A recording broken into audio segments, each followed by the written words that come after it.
I'm Laurie March. You know, a properly organized fridge can save you time and money. With a place for everything, meals are a breeze, and you waste way less food. Let me show you how.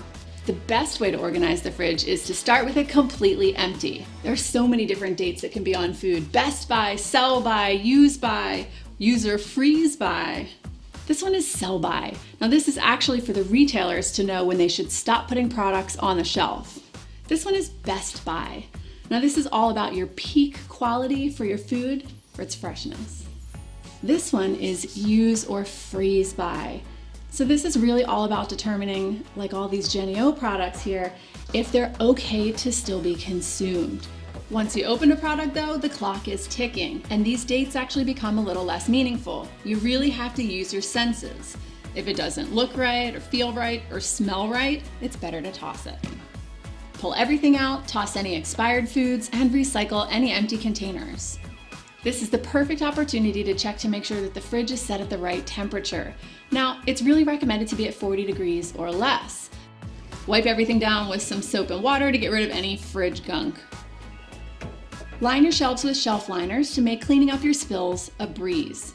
I like to line the produce drawer too with a little clean dishcloth. It keeps down the condensation and it makes a soft landing for any produce that could bruise. Start at the top. It's also a really good spot for places that you just want to leave things your family can kind of grab and go, you know?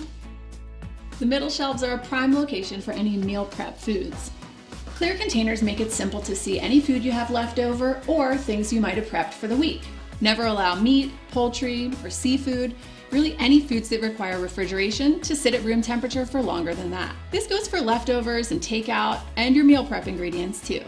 The center shelf is perfect for your cooked meats. I really like using a little container for cheese too. Kind of corrals all the small guys. You know, something a lot of people don't know is that fruits and veggies really shouldn't be in the same drawer if you've got the space. Fruits release ethylene gas, and it actually makes your vegetables ripen faster. Now the other side is going to be my fruit drawer. Fresh fruit like apples and grapes, pears, strawberries, they all need cooler temperatures to stop ripening. So in the drawer they go. Okay, next up is the meat drawer. Now for this fridge, it's the coldest spot all the way down to the bottom here. Just makes it perfect to keep all those proteins nice and chilled. I've actually lined my drawer with a tray and a baking dish. That way any of the juices that might drip off these products, they all stay there. Now moving on to the door. The door is the least temperature controlled part of the fridge, so it's actually a great spot for things like dressings and sauces, really anything that's not that sensitive.